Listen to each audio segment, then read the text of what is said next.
Bonsoir, bonsoir, youpi tralala, hipipi pourra. Ben voilà, donc une fois que j'ai dit ça, on enchaîne. Cette semaine avec moi, Marine Hello tout le monde. et James. Salut tout le monde, une super entrée en matière, hein. J'ai jamais vu un lancement d'émission comme ça. Je pense que toutes les personnes qui travaillent à la radio devraient te prendre en exemple. Ouais, très Mais acrobatique, hein. ouais, merci, mais je travaille énormément mes entrées pour donner un rythme de fou.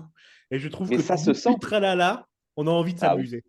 ah oui. Et non, mais ça se sent en plus, hein. On sent que tu es passionné et que tu vis en fait toutes tes entrées. La Mm. joie me personnifie, on peut le dire. Voilà. On peut le dire. Là, ça me fait penser, on est le 15 décembre, là, l'air de rien. Je ne sais pas si vous êtes au courant, mais c'est bientôt Noël et les fêtes de fin d'année. Et Il j'ai lu un paraît. article, ouais, j'ai lu un article pas mal. Si je vous dis Hallmark, ça vous dit quelque chose? Ou Hallmark, si on le prononce Hallmark. à l'américaine? Ouais. Ah, Hallmark. C'est pas un Ouais. magasin de jouets ça, en Angleterre ou je ne sais où? Alors, c'est une chaîne de magasins, effectivement, mais c'est aussi une chaîne de télé. Et c'est une chaîne de télé qui produit des films de Noël, Ah dont on est bon? abreuvé en ce Ah, moment à la télévision. Donc, ah oui. l'amour de Noël, l'espoir de Noël. Ah, Euh, j'en ai regardé Une un super promesse sur pour Netflix. Noël. J'en ai Ouais, regardé c'est un ça. Ouais. super sur Netflix cette fois. Enfin, super, pour un film de Noël. C'était quoi?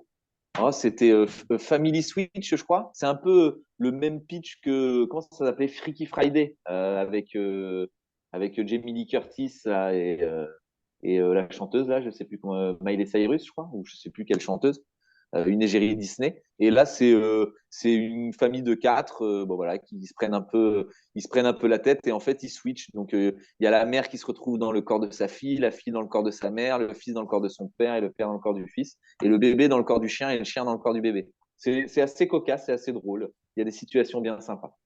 Quelle horreur, Ok. le bébé dans le corps du chien. Ouais, c'est vraiment les moments les plus drôles, les plus drôles du film où il y a le chien qui marche debout et puis le bébé qui pisse dans les plantes et qui bouffe les croquettes. Ça m'a fait rigoler. Bah, dans le même style, ça me fait penser au film de Dubosc là, que j'ai regardé ce week-end sur le sens de la famille, où pareil, ils changent tous le corps passe, enfin, l'esprit passe dans le corps des autres membres de la Ah bah famille. d'accord. Ouais, c'est peut-être un remake alors, s'il faut. Je pense pas que Ouais, c'est une idée originale, même celui de Dubosc, hein. ouais, je pense que c'est ça surtout. Ça a été fait beaucoup trop de fois pour qu'on puisse dire encore c'est un film original. Ouais. Ouais. Ah ben, c'est très bien, ça fait une bonne transition avec la suite. De quoi on va parler aujourd'hui? On va recevoir Isaac, un jeune rappeur. On va parler un petit peu de son talent pour l'écriture.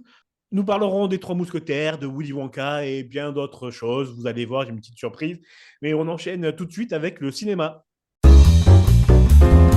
Madame, je n'écrirai rien sur ce film, c'est une merde. Alors, va sortir le 18, il me semble, ou le 13, j'ai oublié la date. Je suis désolé, vous m'excuserez. Le film Wonka avec Timothée Chalamet. Et moi, ce film me fait peur pour diverses raisons. Pourquoi? Ah ben, d'abord, je voudrais savoir, vous, comment vous avez trouvé les adaptations de Willy Wonka au cinéma, notamment par Tim Burton, ou le tout premier, dans les années 70, avec Jane Wilder, il me semble. Euh, lequel avez-vous préféré? Comment vous voyez le personnage? J'aimerais bien qu'on parle de ça avant de parler de la suite.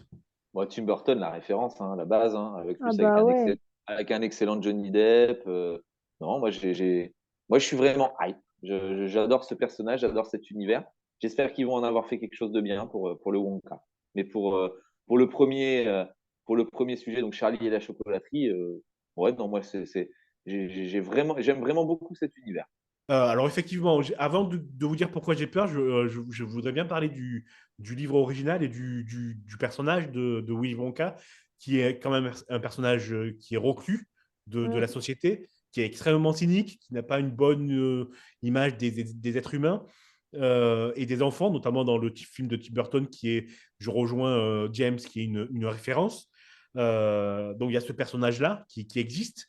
Et j'ai un petit peu peur qu'en regarde, en voyant la bande-annonce, on s'éloigne énormément de ce personnage un peu repoussoir pour les enfants et qu'on tombe dans une petite bluette de Noël.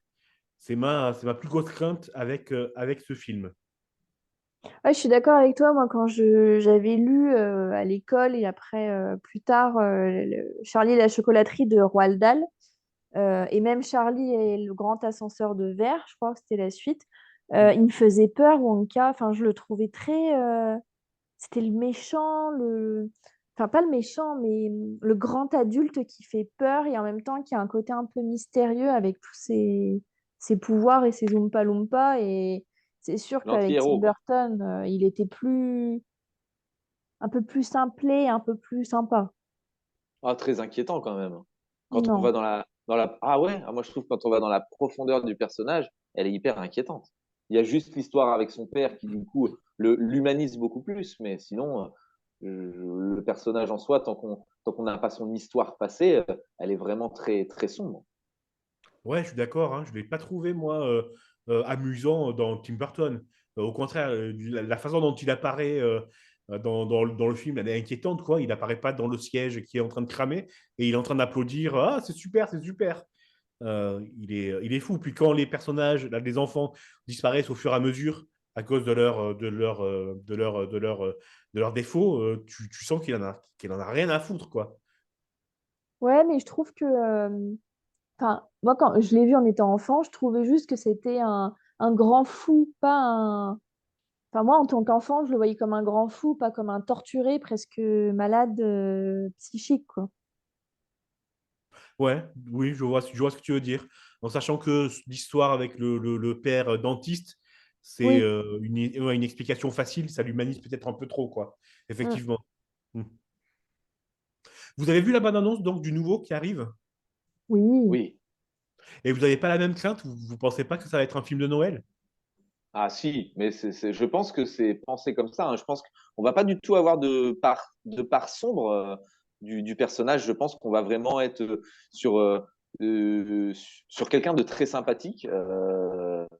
En plus, avec la belle gueule angélique de Timothée Chalamet, ils Mm. vont, ils vont pas nous faire un personnage torturé. Je pense qu'ils vont nous faire un personnage peut-être un peu décalé, mais par contre, voilà, qui va créer son entreprise, sa chocolaterie, et qui va parcourir le monde pour aller trouver des Oompa Loompa et ses Mm. recettes magiques. Mais je pense que oui, on va être aux antipodes de ce qu'a proposé Tim Burton et de ce que peut proposer le livre. Mais on peut se tromper. Mais c'est pas pour ça que ce sera pas bon. Pour moi, Willy Wonka, c'est un peu le monsieur royal du cirque, en fait, dans ce film-là, dans le nouveau. Il va animer son truc, là, tout le monde, dans la joie et dans la bonne humeur, mais ce sera pas cynique, ce sera pas du tout Ouais. cynique.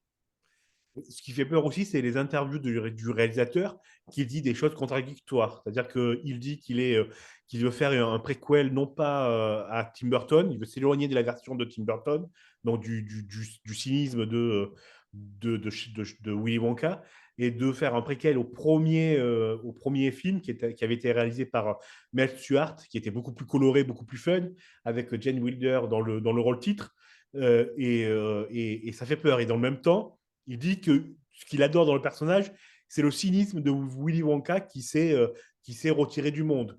Alors j'ai vraiment peur que ce soit quelque chose de bateau et de rien d'effrayant pour ne pas faire peur aux gosses pendant les vacances de Noël, quoi. En plus, il sort, De toute il sort à façon, Noël, hein. Mm. c'est bon public, hein. De toute façon, le thème est fait aussi pour convenir à tout le monde, hein. Je pense que c'est le genre de film qui peut surprendre et on peut pas trop savoir ce qui va s'y passer tant qu'on ne l'a pas vu. Exactement, et c'est une bonne première conclusion parce que je vous propose de laisser ça en suspens et d'en reparler une fois que le film sera sorti et qu'on l'aura vu. J'ai lu un article aussi sur Timothée Chalamet, moi, qui m'a interpellé, j'ai bien aimé.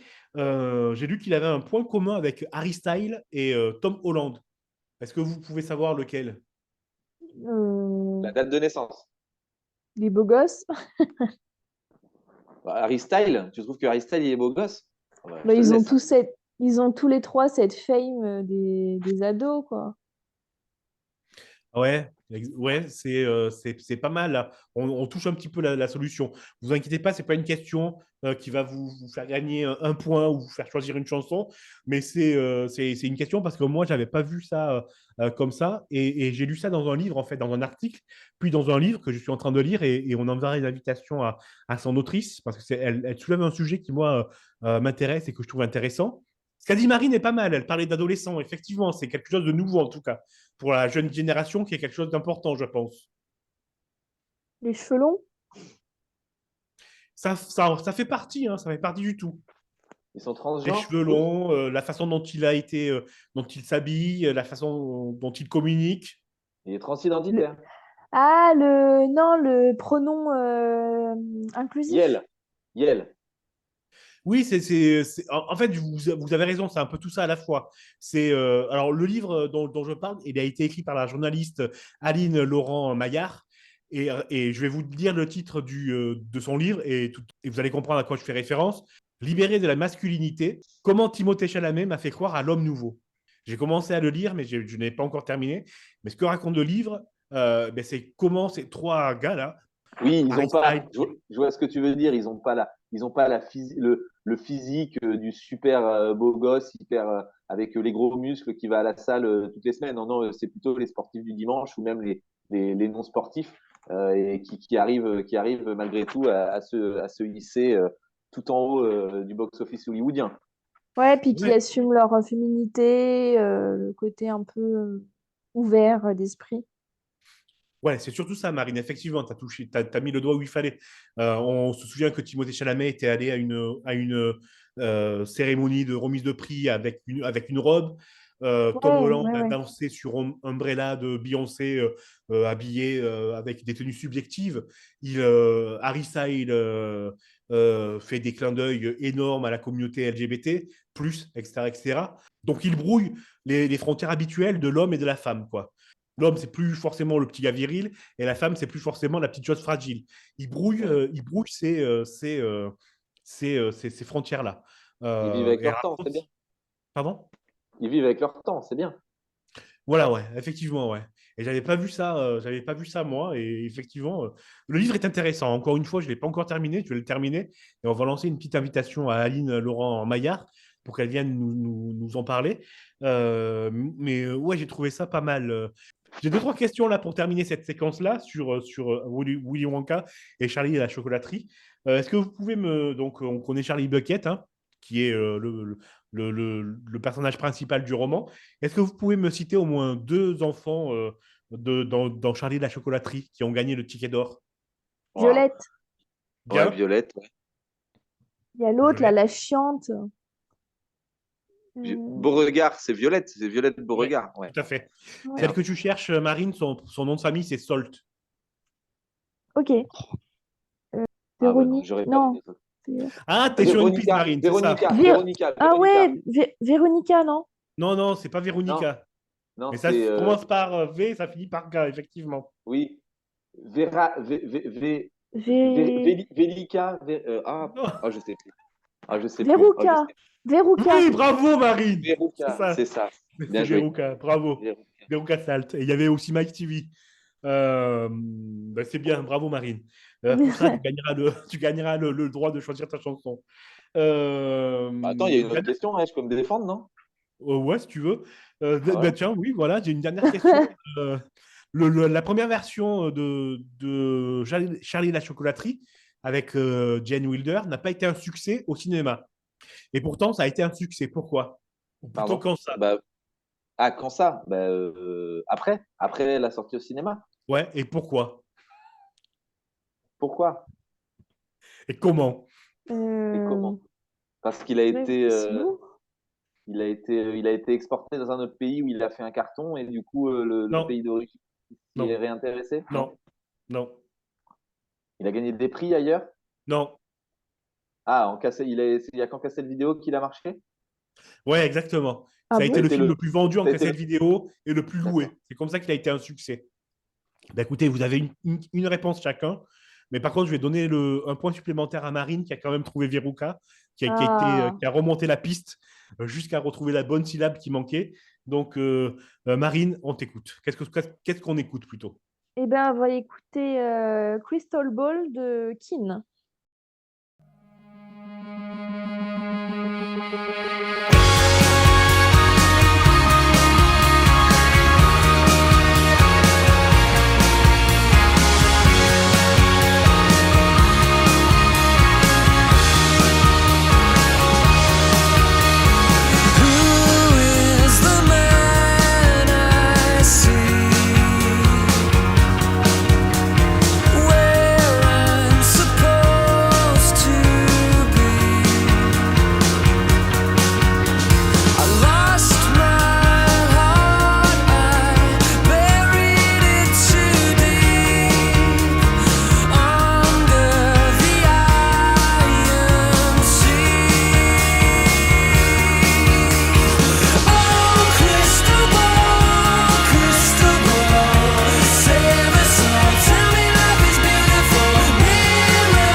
Alors, j'aimerais vous parler, on n'a pas encore fait ça depuis le démarrage de l'émission, mais j'aimerais vous parler d'un article que j'ai lu. Ce sont les meilleures ventes de livres. Ok. Alors, j'ai pris la semaine la dernière semaine de novembre, les meilleures ventes de livres durant cette semaine. Et j'ai remarqué quelque chose qui m'a laissé un petit peu pantois, que je vous propose de suivre.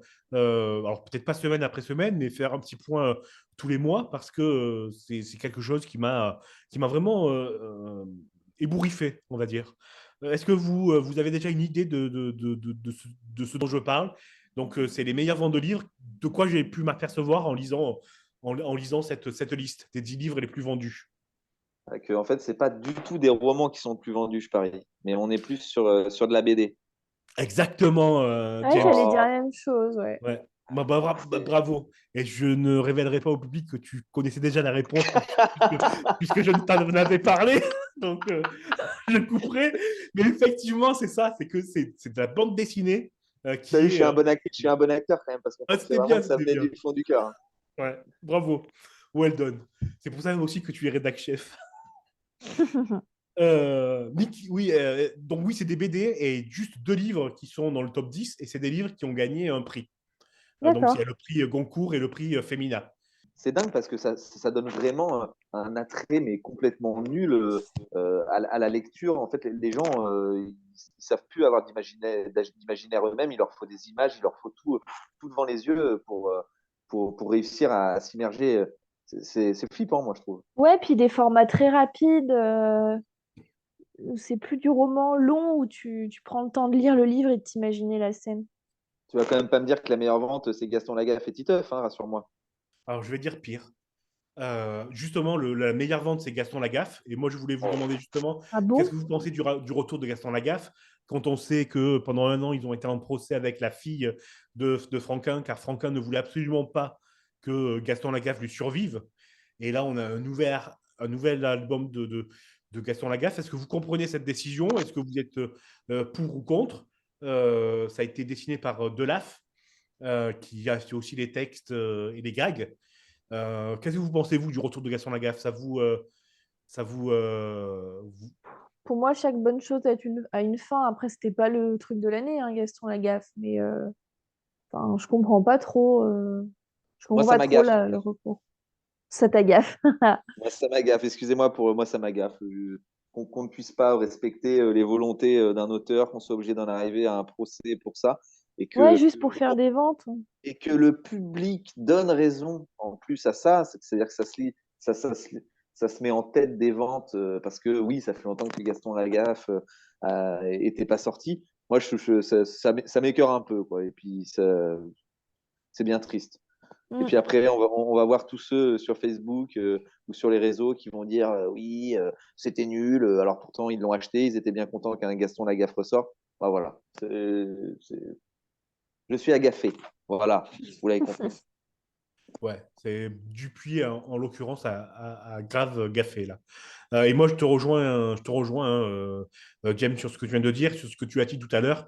Ça, moi, cette liste des 10 meilleures ventes, ça m'a vraiment foutu le cafard. Parce que ben, il n'y a pas de livre, il n'y a pas de vrai livre, quoi. Pas d'essai. Les 2 romans, c'est des romans qui ont eu un prix. Donc, que des bandes dessinées classiques. Gaston Lagaffe, on a Astérix, on a Largo Winch, on a 13 à table, qui est. Alors là, il y a le 13 à table, c'est une bande dessinée pour. C'est un livre, pardon, Resto du cœur. ouais, pour les Restos du Cœur. Donc là, passe encore. Et moi, ça m'a vraiment fait peur pour la lecture. On se souvient que pendant le Covid, tout le monde était vent debout avec les librairies. Oh mon Dieu, où va-t-on acheter les livres? Et on se rend compte quoi? On se rend compte que eh ben, les meilleures ventes de livres, ce sont des bandes dessinées, quoi. Alors, j'ai une question quand même.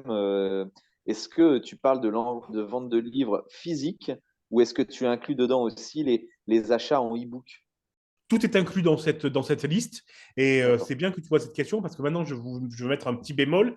Et c'est pour ça qu'en préambule, je disais qu'on va essayer de suivre ça. Donc, c'est des ventes de livres de la dernière semaine de novembre. C'est cette semaine-là où il y a eu les annonces de prix littéraires. Et c'est la semaine, peut-être, il y a Noël qui approche, où ce sont plutôt les cadeaux de Noël. Donc, peut-être que Donc peut-être que le classement est biaisé là.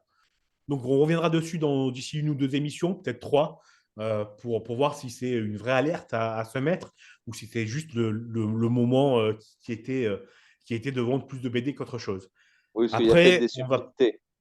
oui, voilà, il y a sans doute des Tu as raison, subtilités. parce que moi, c'est vrai que on a tendance à vite acheter une BD pour les À fêtes. offrir, ouais.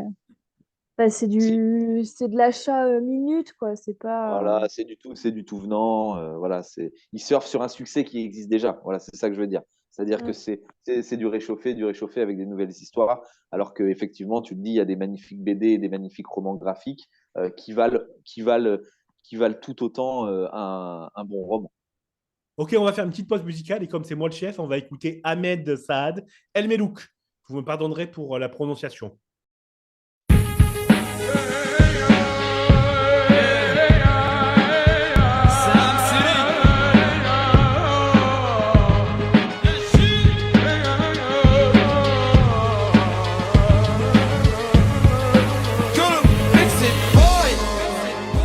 انا مش شايف فيكم حد، انتوا عيال عايشين على الحق. كل الناس عارفاكوا على القد، كل الناس عارفه اني غشيم. عمري في يوم ما احتجت لحد، مش تفخيم والله بجد. واقف وسط الكل اسد، ما تربتش ان ابقى لئيم. في التنفيذ عندي سوايا، انا عنب يا اسطى المريه. وسط حروبي بضرب باشي، وسط بلادي بكتب لي تاريخ. حبيبي بابا حضرنا جينا عصابة، عشنا بساطة، هتنجح لو في إرادة. ما احتجتش حتى ناس نفسي لون، ارقام بترن بتزن على التليفون. حبوني لما وصلت تلونهم بتلون، كورتك تيجي عارضة كورتك تيجي جون. سكوت سكوت سكوت سكوت، جات الملوك ملوك ملوك، مفيش هروب هروب هروب من الأسود من الأسود. احنا مش بنبيع كلام، احنا ناس دغري وتمام. مشاغلنا من اللي قال الحقود ملهوش مكان. تنكشني تشوف جنان وتتلم الجيران. ربك اداني حكمة في اللسان، اكلكم بالكلام. ينزغش جاي من السلام، اخوك ملهوش امان. انا عالمظبوط تمام، فما تقوليش امان. انا دايس وفايز، كسبت كل الجوايز، حطيت السم فزايز، شربت كل اللي عايز. انا عايز زي ما انا عايز اميز، عايزك تفهمني وتميز وتشوف الصح ده كويس. شوف شوف شوف كنا فين وبقينا الوقت فين. ياللي نسيتوني في يومينكم انا هنساكم سنين. كتر خير الظروف اللي تخلينا اشوف ناس حبيتها بامانه، وناس تانية ما يتشافوش. لما جيت الكل طار، غصب عني انا انفجار. صعب اشوفك في الفضاء، لو جيت اعمل معاك حوار. ابعد عني عشان غبي، كهراوي واجمد من الاجنبي. كوكبكوا يا اسطى غير كوكبي، بتقولي واحده سوق تطار. انا جامد انا جامد انا شيك، لو معاك فلوس عربيه بتمشيك. معروف يا زميلي ما تصاحبش الا فيك، لو بتفهم في الاصول انا بيك نشتريك.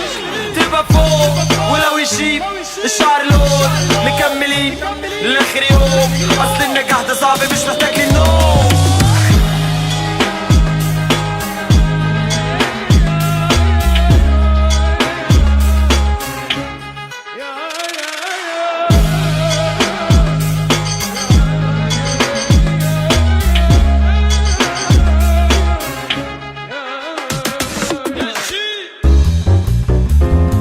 Madame, je n'écrirai rien sur ce film, c'est une merde.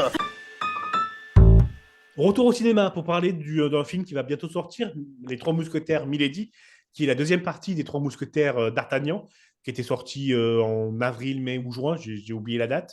On va commencer par ça. Je crois que vous l'avez tous vu, hein, c'est ça? Ouais. Ok. Tout à fait. Alors moi, je vais tout de suite vous dire, hein, j'ai détesté ce film. Je vais vous expliquer les raisons. D'abord, un petit mot pour le livre. Je suis fan d'Alexandre Dumas, donc la trilogie, elle est parfaite. Si vous ne l'avez pas lu, foncez dessus. Marine, tu nous parles du film. Qu'est-ce que tu en as pensé, toi, du premier volet? Oh, j'ai pas aimé. Au bout d'une demi-heure, je crois, j'ai stoppé. Je trouvais ça trop long, trop long à démarrer. J'arrivais pas à me mettre dedans et malgré le fait que ça soit un film français, j'ai pas tenu. James? Ben, moi, à l'inverse, j'ai vraiment passé un super bon moment avec des super acteurs, voilà, donc un bon casting. On a rarement des films français qui sortent de la comédie ou du film d'auteur. Et là, on est à mi-chemin entre le film de super-héros avec de la cascade, de la bataille, un peu d'humour. Bah, je vous trouve dur en fait sur le fait de dire que c'est mauvais parce que ben voilà, ça change un peu et je pense que c'est ce qui manque un peu plus en France, des films comme ça. Alors, moi, je vais te dire non. Surtout, ne refaites pas de ce genre de film, s'il vous plaît. Ayez un peu plus d'ambition. Je vais vous expliquer moi pourquoi je n'ai pas supporté ce film. Parce qu'une fois de plus, comme pas mal de films français, il y a par exemple Edmond qui me vient en tête. L'histoire de Edmond Rostand, qui a été une pièce de théâtre, puis un film. Les acteurs jouent comme s'ils étaient au théâtre. C'est-à-dire que les films français oublient complètement ce qu'est le cinéma, pourquoi on vient au cinéma, et ils nous font une pièce de théâtre. Donc, ils se regardent jouer, ils ont, ils ont un phrasé de théâtre, ils ont un Mm. phrasé de la comédie française, ils ont un phrasé qui n'est plus de notre temps, de notre époque. Et et moi, pour moi, oui, quand je vois ça, je me lève et je me casse de la salle. Et moi, Je j'adore peux pas, ça. quoi. Moi, j'adore ça parce que c'est hyper identitaire, je trouve. Tu vois? Identitaire? Comment Bah, ça? identitaire, justement, tu parles de jouer comme à la comédie française, voilà, de ne pas sortir de ces rangs-là, mais je trouve que c'est l'identité aussi de la France. Et moi, j'adore aller voir un film et avoir l'impression de me retrouver sur une scène de théâtre. Ah ouais, mais moi, si je veux voir un théâtre, une pièce de théâtre, je vais au théâtre. Et ça ne me dérange pas si les acteurs jouent comme ça. C'est ce qu'on attend d'eux. Ok, d'accord. Mais par contre, au cinéma, ne me joue pas ta grande scène du 8, quoi. Ta grande scène de l'acte 2 à scène 8. Fais-moi un film, quoi. Donc, non, Ah, je suis moi, pas du tout d'accord avec toi. moi, j'ai adoré. J'ai vraiment adoré. J'ai vraiment très, très hâte que le deuxième volet sorte. Mais moi, je vous mets au défi, hein, et je vous mets au défi de me trouver un film dans lequel des Français jouent. Alors, un film américain ou anglais avec des acteurs français. Et je vous défie de me prouver que l'acteur français joue aussi bien que son collègue. Je crois que tu en ai déjà parlé là, hein, mais si vous regardez Inglourious Bastard de Quentin Tarantino, quand les Français arrivent, le film plonge. Ils sont Ouais, pas le ouais. niveau. Les acteurs français n'ont pas le niveau parce qu'ils sont, parce que les acteurs français sont formés comme pour jouer à la comédie française et pas pour jouer au Faux, cinéma. faux, faux. Ce Lambert sont des Wilson, aristocrates. Les acteurs faux. français sont des putains Ouais, d'aristocrates. oui, d'accord, peut-être, mais Lambert Wilson, Matrix, ça va complètement avec son personnage du mérovingien. Et son rôle, il est juste magnifique dans Matrix. Ah oui, mais parce qu'ils jouent le français. S'ils Ah jouent le ben français, peut-être, d'accord. bah, peut-être, mais génial. Gérard Depardieu dans L'Homme au masque de fer, on en parle de ça? Ah, pas vu. Non. T'as Ouais. jamais vu L'Homme au masque de fer avec DiCaprio? Ah non, jamais vu. Ah, Je, ben Pareil, je l'ai tu pas regarde-le. vois, vu. Ah, il est je le super ce regarde. film. Et en plus, on a un magnifique Gérard Depardieu dedans, qui joue Porthos, justement, qui joue un mousquetaire. Eh bien, je le regarderai. Je le note. Marine, ton sentiment sur ce que j'ai dit? Oui. Ouais, je suis assez d'accord sur le fait que c'est un phrasé de théâtre. Après, je comprends aussi qu'il y a une importance sur les dialogues pour les films français, mais c'était lourd. Moi, je l'ai pas aimé et je regarderai pas le prochain. Écoutez, on va terminer avec une petite interview. On reçoit Isaac, un rappeur, un jeune rappeur, dont j'apprécie énormément les textes. Ils sont vraiment, vraiment très forts, les textes. On écoute cet extrait et l'intégralité de l'interview est disponible dans l'émission précédemment sur toutes les plateformes de streaming audio. On écoute. Et j'ai choisi Isaac en référence à l'auteur qui m'a le plus impacté au moment le plus important de ma vie, c'est-à-dire Isaac Asimov, avec son cycle de la Fondation. Et Isaac, c'était I-S-A-A-C, normalement. Et des Isaac, il y en a énormément dans la musique, et pour des questions de référencement, pour des questions de ne pas être perdu parmi tous ces Isaac, j'ai choisi de juste changer et de faire ISA2C. Donc l'orthographe particulière tient juste à des raisons de... Quand je voulais taper mon pseudo et tout de suite trouver. Et pour le masque, c'est une réponse un peu plus complexe. Je l'explique dans Lettre à ma grand-mère, qui est sur Esquisse partie 1, je crois. J'ai passé ma vie à porter des masques, au sens métaphorique, à montrer des masques, à avoir le masque en famille, à avoir le masque avec mes amis, etc. et en souffrir beaucoup. Et alors que je me suis enfin débarrassé de tous ces masques dans ma vie personnelle, et alors que ma musique, c'est profondément moi, dans toute sa plus... C'est-à-dire un moi authentique. Ma musique, c'est moi. Ce masque, je dis dans Lettre à ma grand-mère, ce masque, c'est le dernier que je porte et le dernier que je porterai, alors je veux que ce soit le plus beau. Mais voilà, Isaac, c'est pour aussi dissocier le moi de Isaac, de ce projet en fait. C'est pas un nom d'artiste, c'est plus un nom de projet. Voilà, c'est le deuxième que je fais. Le premier n'était pas portable, même si c'était le plus beau à mon sens. Et celui-là, c'est plus le masque, voilà, pour les interviews, concerts. Même sur Instagram, ça s'appelle Isaac Artwork. C'est que à cette époque-là, j'étais un touche-à-tout, et je le suis toujours. Et je voulais à la fois, moi dans mon quotidien, dans ma manière de créer, je partageais à la fois mes créations graphiques, mes sculptures, je partageais tout de l'aspect artistique. Et très vite, je me suis rendu compte que d'un point de vue stratégique, c'était mauvais que tout soit mélangé sous un seul et même pseudo. Donc je me suis dit, ok, Isaac, ça va être un projet bien précis, la musique, et comment partager ma musique. Et Eudros, c'était tout le reste. Il avait sa page personnelle, etc.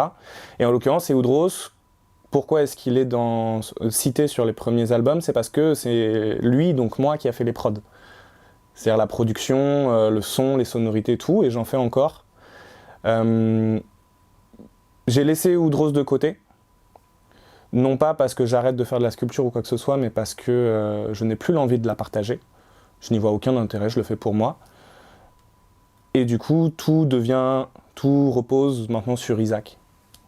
Voilà, j'ai plus cette envie presque schizophrénique de partager, de mettre un nom pour chacun. Non, je m'embête pas. Déjà, il y a Isaac, il y a un masque. Allez, ça suffit. C'est une nécessité, mais c'est une nécessité qui est propre à moi-même. C'est-à-dire que je ne peux pas partager autant dans mes mots si je ne cache pas ma personne, d'une certaine manière. Et même dans mes premières expériences sur scène ou en public, je me suis rendu compte que enfiler ce masque avant de commencer à rapper, alors que j'étais avec les gens sans le masque. Je discutais avec eux, on parlait musique, on parlait artistique, mais le moment où, ça y est, là c'est le moment de parler de soi, de prendre le rôle vraiment d'Isaac, c'est-à-dire de celui qui va déclamer son texte qui est personnel,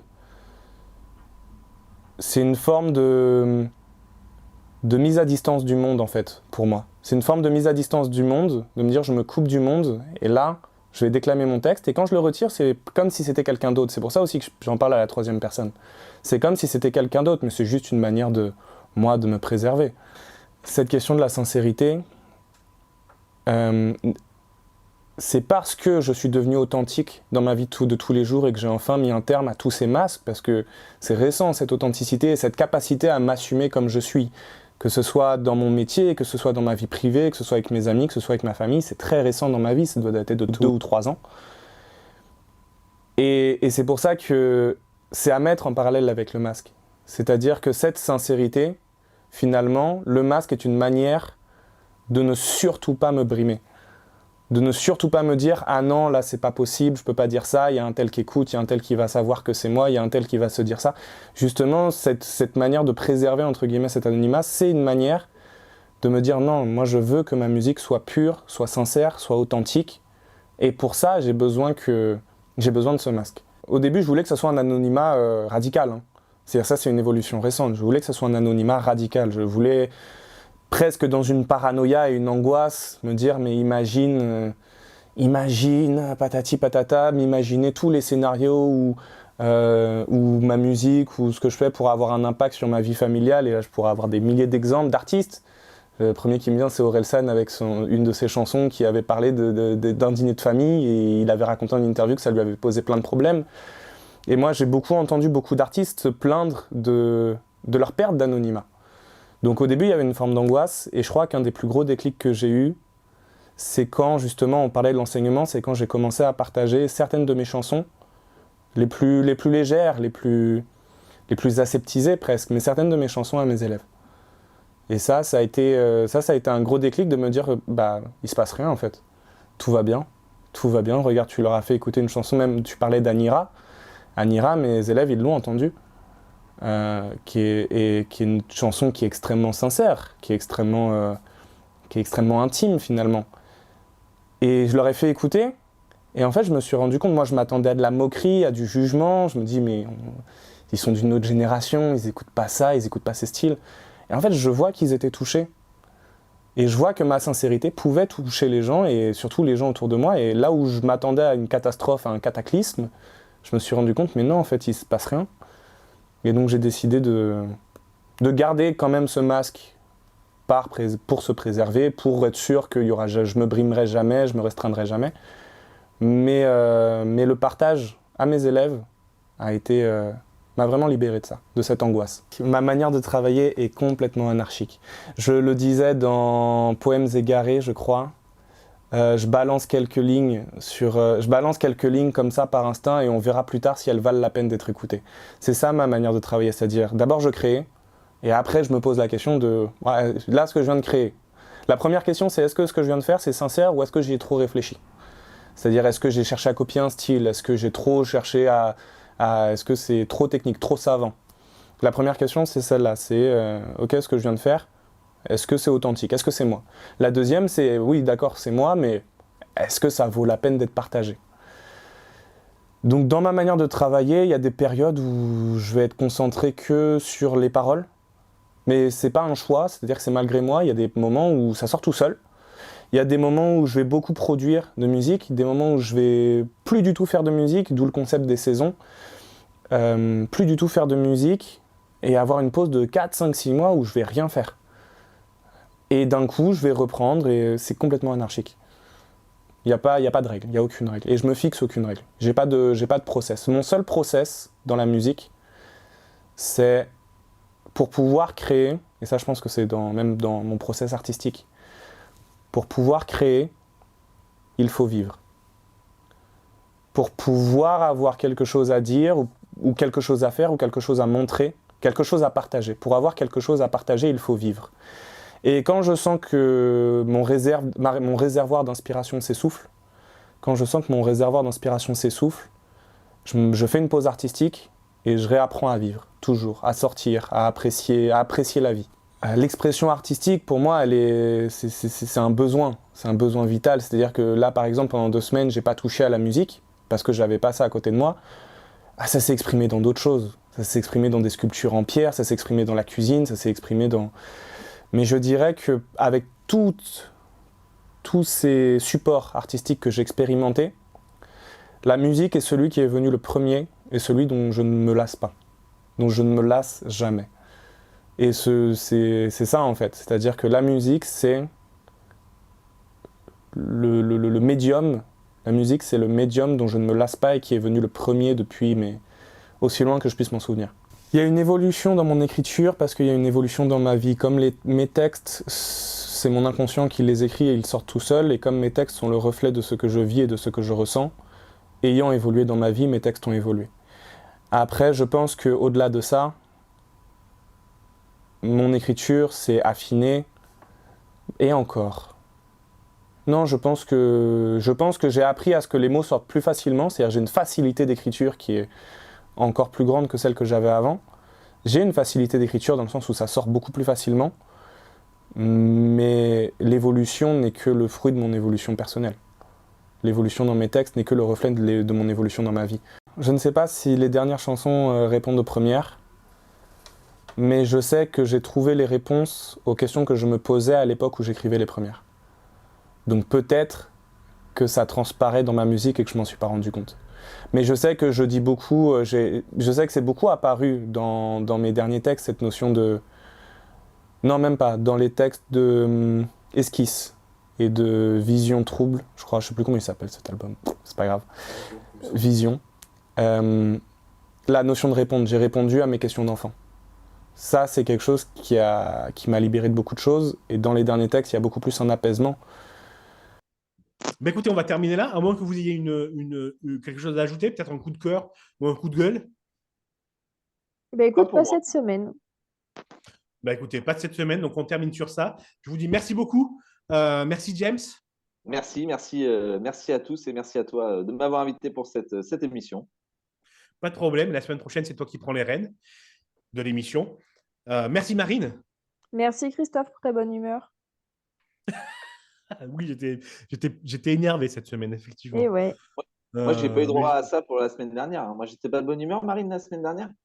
Écoute, on a eu le générique de début de fou de Christophe, alors forcément, il a Tu m'en veux, il a tu mon m'en veux parce que favori. t'as pas gagné. T'as pas gagné la couronne la semaine dernière. Tu m'en veux. Je te connais. Peut-être. C'est ça, elle t'en veut. Vous réglerez ça hors antenne. À la semaine prochaine, tout le monde. Bye bye. Allez, Ciao. ciao, tout le bye monde. bye.